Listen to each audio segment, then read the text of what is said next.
Bom dia para todo mundo. Eu espero que todos estejam bem, de saúde, família, tudo bem. E aí a gente vai continuar sobre o assunto da aula passada, tá? Os protocolos vão aí, mas acredito que mais a próxima aula. Não se esqueçam que na próxima aula tem estudo dirigido valendo nota, tá? Não se esqueçam aí que é das atividades que eu programei com vocês. Prof, o Lucas disse que não poderá assistir a aula porque foi acompanhar a mãe em uma consulta. Tá bom, ô Lília.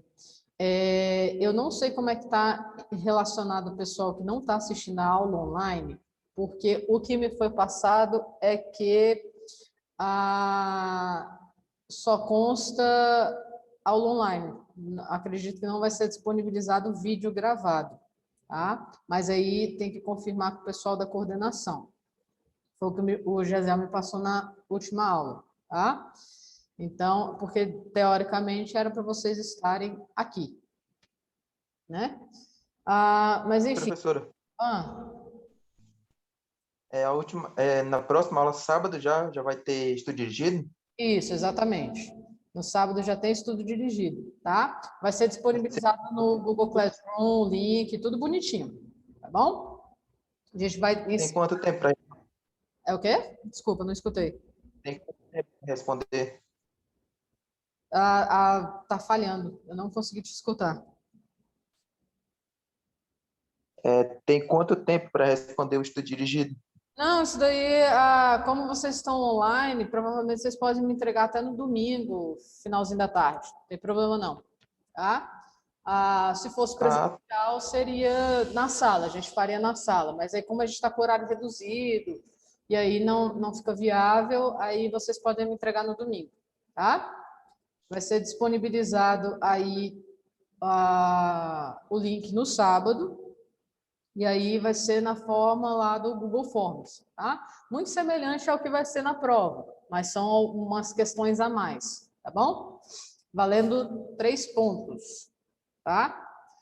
Vou só desativar o microfone de vocês aí, porque aqui tá dando muita interferência, tá? E aí eu desativo e depois eu abro para vocês perguntarem, beleza? Então aí no sábado a gente encerra a parte de protocolos, eu acredito que a gente encerra a parte de protocolos, é a parte talvez mais longa da medicina nuclear, porque diz respeito aos exames que vocês farão, tá? E aí, hoje a gente vai continuar, vou relembrar o que eu falei para vocês na última aula, deixa eu só compartilhar a tela aqui com vocês, que aí quem não assistiu a última aula agora vai ficar sabendo das coisinhas.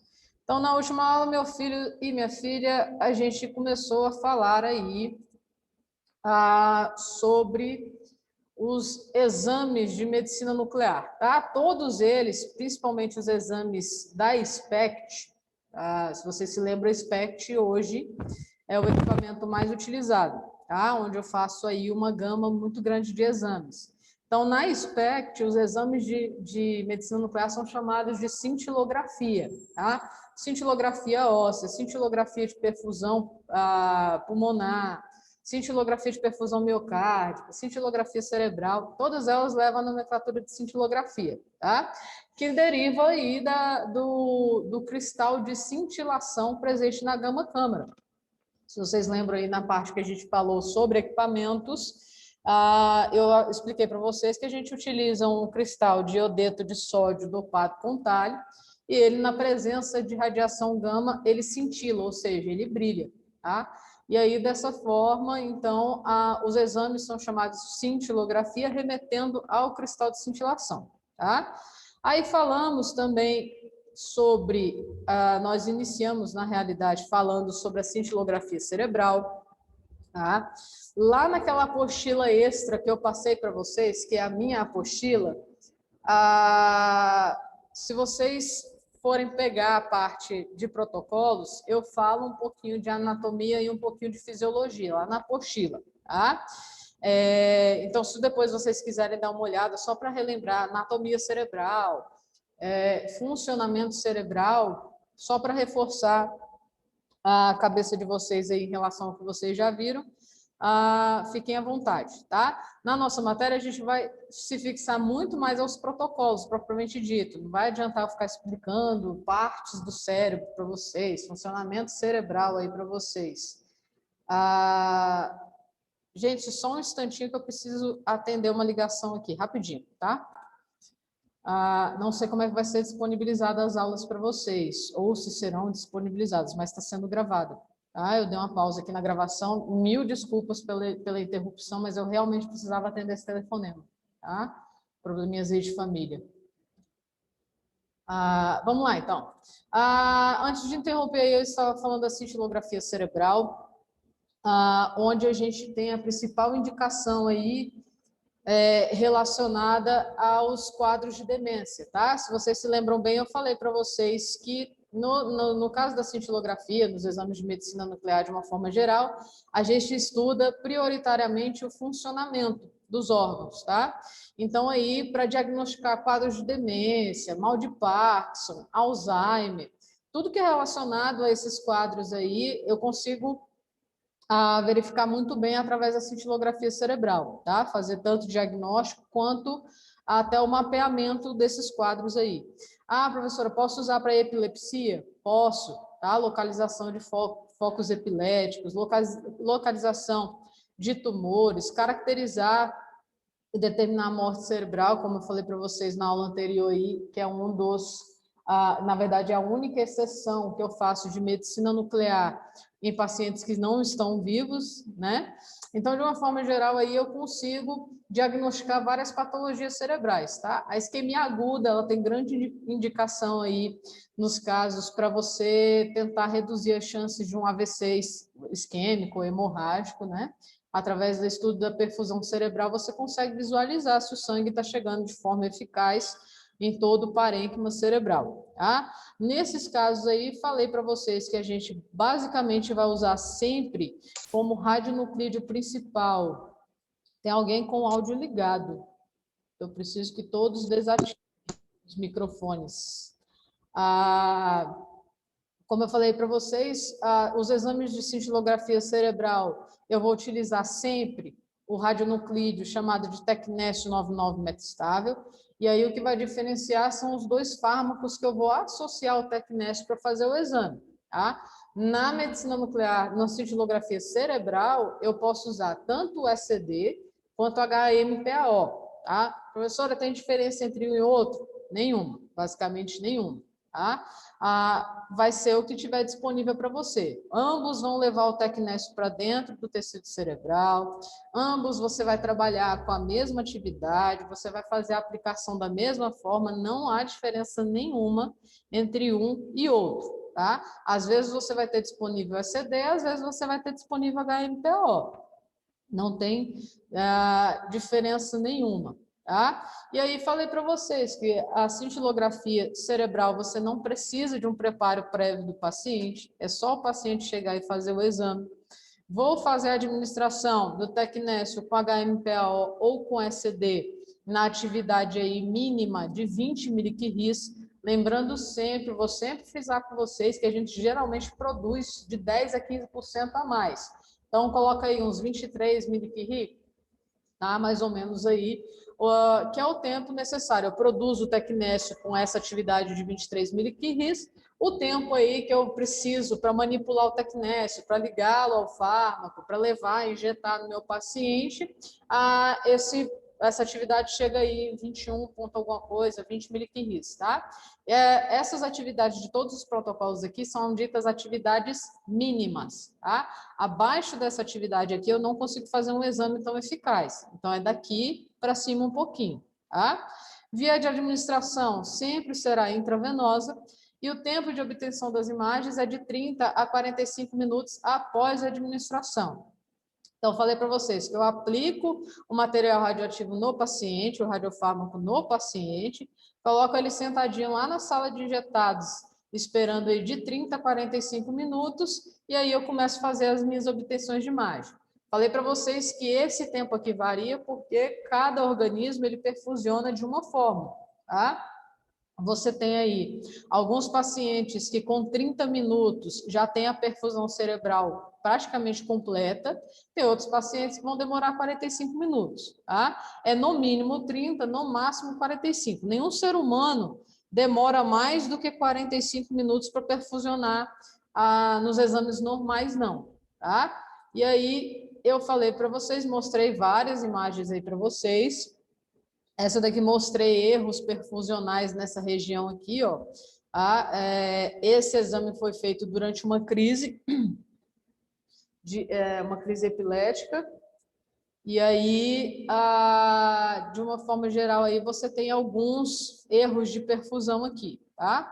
Obviamente, como eu falei para vocês, você não consegue ver a anatomia diferenciada, você consegue ver as perfusões, tá? Se fosse um exame de PET, PET-CT, PET-RM, provavelmente a anatomia apareceria aqui também. Tá? A gente vai ver algumas imagens um pouquinho mais para frente, quando a gente for falar de protocolo de PET, vocês vão ver que as imagens são diferentes, tá? Mas aqui, basicamente, eu vou estudar o funcionamento do cérebro. Áreas hipercapitantes, que eu falei para vocês na última aula presencial aí, que são áreas onde geralmente aparecem em tons amarelos, vermelhos, alaranjados, e áreas de hipocaptação, esses tons mais arroxeados, chegando até um azul escuro, tá? Então, são áreas aqui que tem muita captação, ou seja, tem muito funcionamento, muita perfusão, e áreas com pouco funcionamento. Beleza até aqui, pessoal? Dúvidas? A gente está só relembrando, né? O que a gente falou na aula passada. Fala aí para mim se tem dúvida. Professora, Diga. nessas partezinhas que tem aí vermelho e amarelo aí, é o quê? A parte Nesses protocolos aí. Esse protocolo aqui é de perfusão cerebral, a parte vermelha e laranja são áreas de hipercaptação. Ou seja, são áreas onde você tem extremo funcionamento cerebral. O cérebro está funcionando direitinho. Dependendo do tipo que você faz de exame e o momento que o paciente está fazendo esse exame, algumas áreas aparecem mais ativas do que outras. Entendeu? Ok. Por exemplo, em quadros epiléticos, onde você não tem a captação de um lado do cérebro, elas aparecem arroxeadas, tá? É um erro de perfusão exatamente naquela área ali que está tendo uma crise epilética. Nesse caso desse exame aqui, são essas áreas aqui, ó. Num cérebro normal, deixa eu só tirar a tela aqui. No cérebro normal, você tem essas áreas aqui hipercapitantes, ó. Tá vendo? Aqui você tem um erro perfusional. Esta área aqui, no momento da crise, ela não está nem captando nada, tá vendo? Então, nesse caso aqui, esse paciente foi feito esse exame aqui no momento de crise, tá? Onde você não tem perfusão, falta oxigenação, falta irrigamento sanguíneo nesta área cerebral do paciente aí, no momento de uma crise epilética. Entendeu? Entendi.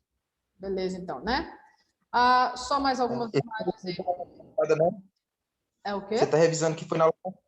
Isso, eu estou revisando o que eu falei da aula passada.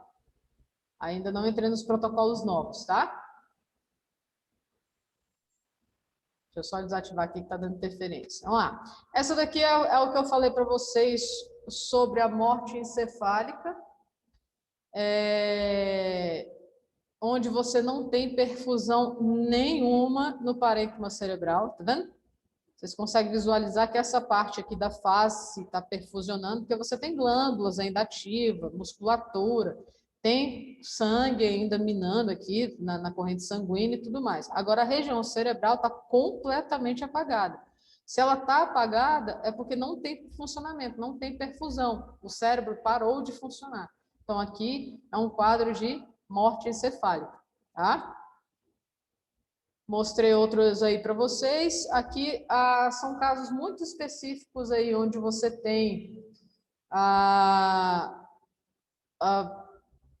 hipocaptação nos putames, cabeça do caudado. Essa aqui é uma imagem mais mais didática, assim, por assim dizer, imagem de livro, onde o médico, só o médico mesmo, especialista em medicina nuclear, que consegue visualizar essas partes de hipocaptação dos putâmeis, do caudado, se tem hipocaptação ou falta de captação nos ventrículos cerebrais, tá? Essa parte aqui é muito pertinente aos médicos.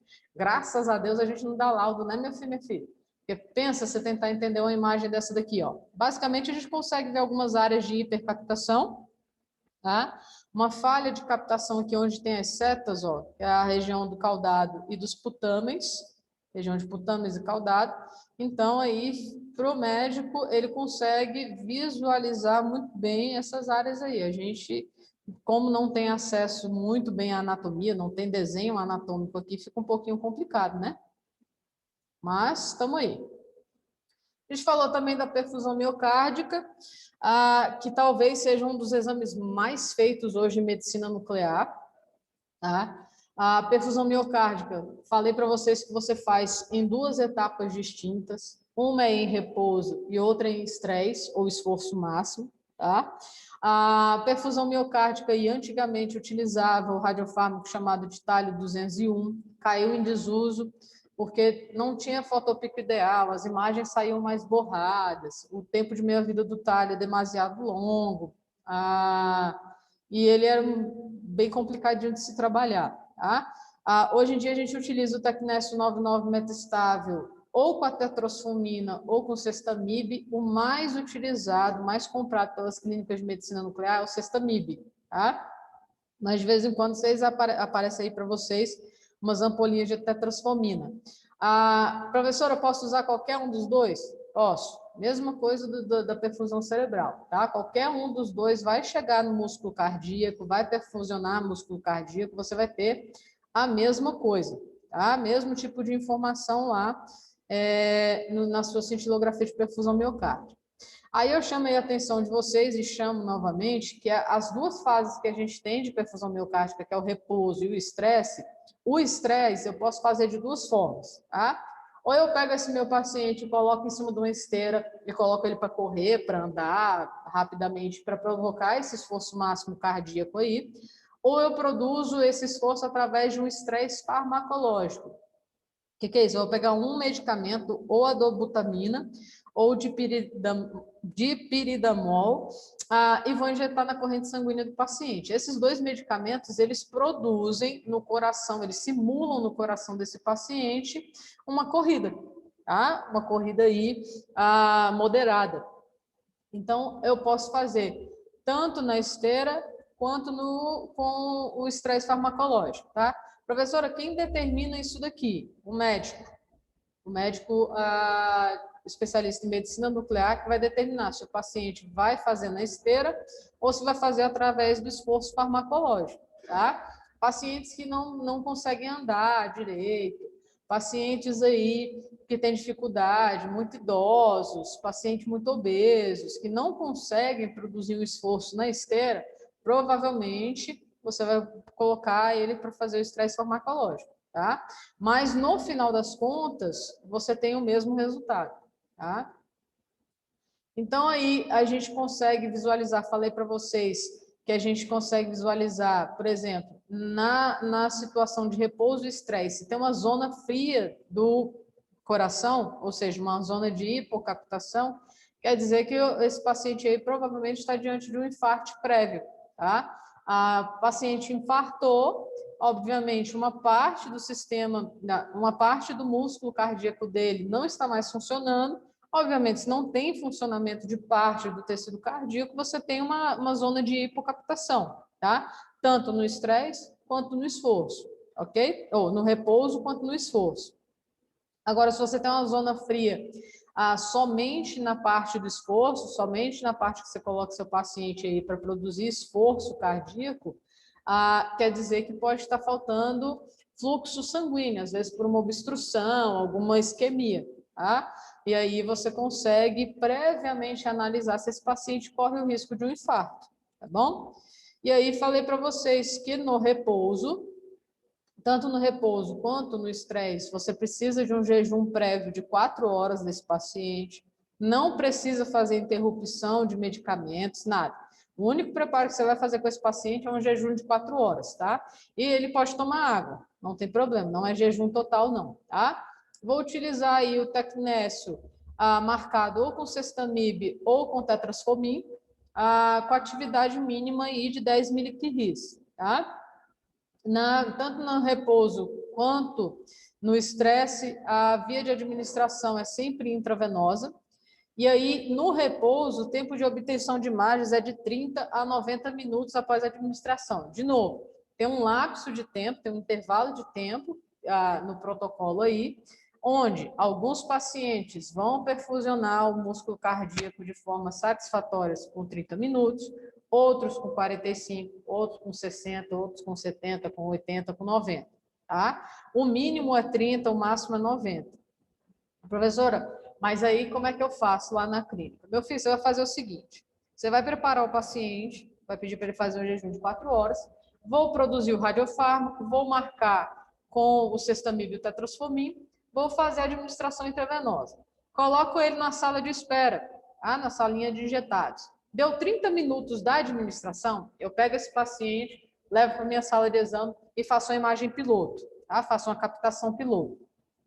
Através da análise dessa imagem, eu consigo saber, vocês vão conseguir saber se o coração já chegou no ápice da perfusão dele ou se ainda está faltando.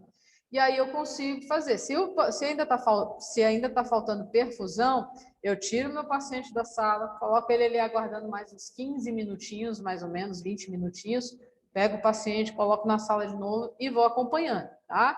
É sempre entre 30 e 90 minutos. Não vai ser antes de 30 e não vai ser depois de 90, tá?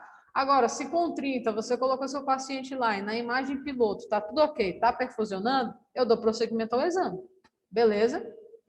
E aí, no estresse, você só tem uma diferença em relação ao tempo de obtenção da imagem, tá? É diferente o tempo de obtenção quando você vai fazer o estresse na esteira ou quando você vai fazer o estresse farmacológico, tá?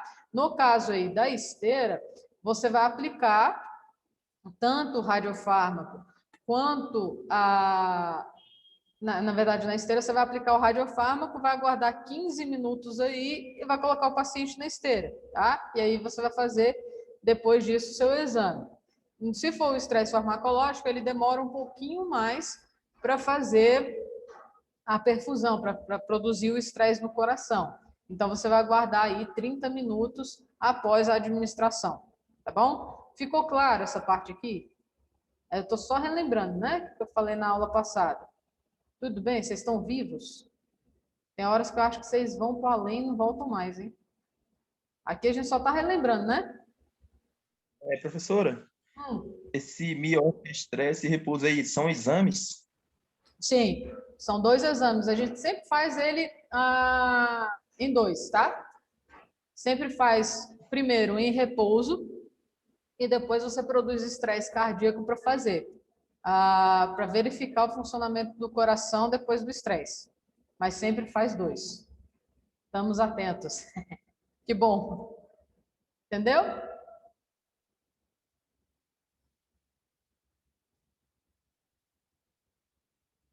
O dia que você emocionou. Tá entendido aí, né? E aí a gente vai entrar num outro... não, tem que mostrar os exames para vocês, né? Falei para vocês que o exame de cintilografia miocárdica ela é um pouquinho complicada de você visualizar por causa da conformação do coração. Você tem aqui uma visão, são 3 tipos de visão que a gente faz, basicamente você vai modificando as visões do coração. Essa visão aqui, você consegue ver a perfusão completa do músculo, não há erro de perfusão nessa região aqui, tá? Nem nessa daqui, nem nas outras. Esse daqui é um exame padrão, um exame normal, tá? Deixa eu passar aqui. Ai, Jesus. Aqui você também tem um exame aí normal, tá? Eu não consegui pegar nenhum exame com erro perfusional para vocês verem, não. Mas o médico consegue analisar muito bem esses exames aqui, tá? E aqui eu mostrei para vocês na última aula como é que você faz para visualizar qual é a visão que você tem do coração, tá? Essa visão na forma de bolinha, na forma de anel aí, você tem essa visão do coração aqui, tá? Você está vendo o ápice cardíaco, consegue ver o septo cardíaco, a divisão entre as duas câmaras aí dos ventrículos e tudo mais, tá? Essa outra visão aqui, que é essa segunda linha aqui, ó, dessas imagens aqui, cadê, meu Deus? Voltei demais, peraí.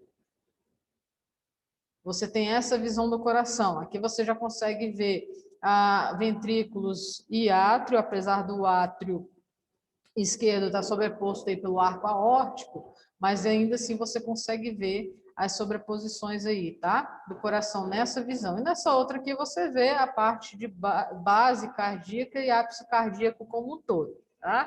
Depois vocês dão uma olhadinha nessa figura que eu passei aqui para vocês, porque como é um exame muito feito mesmo na medicina nuclear, provavelmente vocês vão se deparar aí, quem for seguir carreira na medicina nuclear vai se deparar com essas imagens aí, tá? Então, professora, diga. Isso aí seria os cortes axial, sagital e coronal? Não. É isso, essas imagens? Não. Ou não tem? Na medicina nuclear você não tem esses tipos de corte, tá? É como se você estivesse rodando o coração para visualizar. Você tem uma visão anterior do coração, como se você estivesse olhando de baixo para cima, porque essa daqui é a região do ápice cardíaco, tá? Que fica voltada aí para o lado esquerdo. Essa visão aqui você já está mais lateralizada, como se você estivesse olhando de cima do paciente. E essa daqui, se você estivesse olhando da cabeça do paciente para os pés, tá? Na medicina nuclear, a gente não tem essa conotação de cortes, porque na medicina nuclear você vê o paciente em um plano só. Entendeu? Só, né? Esses cortes aí. Entendi. Isso. Tá? Você só vê o paciente em uma visão plana. Tá? A não ser que você faça reconstrução. A gente tem uma outra imagem aqui que dá para ver que eles fizeram uma reconstrução tridimensional do coração. Aqui, ó. Tá vendo? Essa daqui é uma reconstrução tridimensional. Esse tipo de software aqui, ele é um pouquinho mais completo de informações, porque ele te dá uma porcentagem da perfusão. O próprio software, ele pega a imagem cardíaca aí e vai mostrando para vocês as porcentagens de perfusão. Áreas de hipercaptação, tem uma falha de captação aqui nessa região aqui, ó, tá vendo? Mais centralizada, e aqui dentro, porque está meio embaçado, não dá para vocês verem, mas tem umas porcentagens aqui. E aí isso facilita a vida do médico na hora de fazer o diagnóstico, tá? Porque aí ele consegue saber, por exemplo, se a perfusão aqui está muito acentuada, a falta de perfusão está muito acentuada, então quer dizer que às vezes é uma obstrução mais grave. Se você tem uma perfusão não tão acentuada aí, ele consegue diagnosticar de forma precisa, tá? E aí ele faz essa reconstrução 3D aqui, onde nesta parte aqui, vocês estão vendo que tem um erro de perfusão, ó, tá arroxeado. São sempre cores escuras, cores frias, roxo, azul, tá? Então tem um erro de perfusão nessa região cardíaca aqui, ó, tá vendo? Pegando aí desde o ápice cardíaco até mais ou menos a base, tá? Até a metade da base aí, ou seja, provavelmente esse paciente aqui teve um infarto nessa região, e aí o médico consegue determinar, tá? Qual foi o grau de infarto e se tem como corrigir aí, por exemplo, por hemodinâmica, na colocação de um stent, se tem recuperação desse tecido cardíaco aqui. Beleza? Tudo bem? Beleza. Beleza, então.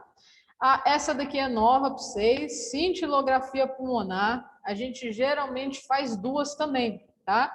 A gente faz uma cintilografia pulmonar de ventilação e outra de perfusão, tá?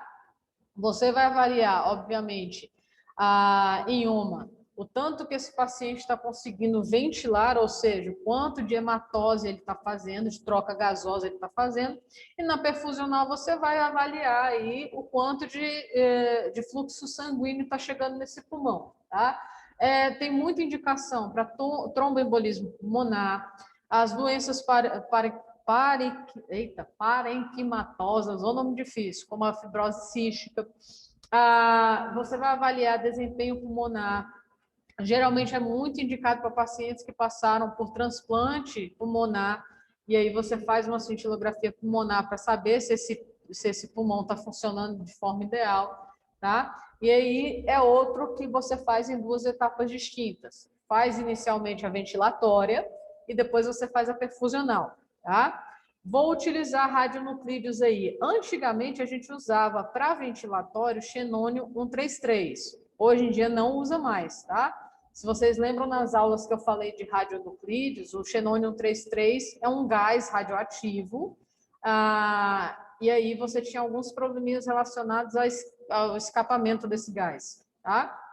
Hoje em dia a gente utiliza o tecnécio marcado com o DTPA spray, tá?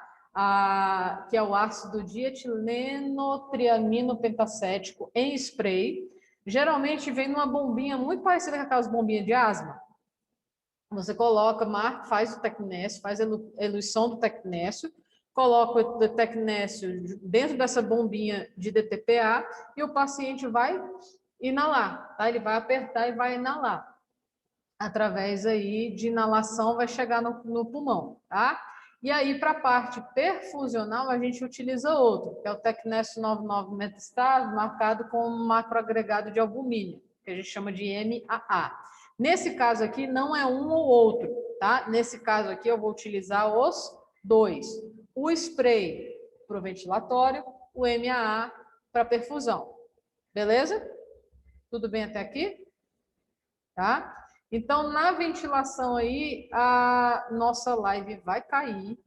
Eu volto daqui 10 minutinhos, né? A gente faz um intervalo de 10 minutos. E aí eu volto explicando o protocolo pulmonar, tá? A gente pode ficar até um pouquinho mais do horário, tá bom? Hoje, para a gente ver se a gente consegue tirar mais dúvidas de vocês. Não me abandonem, voltem daqui 10 minutinhos, vão tomar um café, e aí voltem para mim, tá bom? Beijos, até agorinha.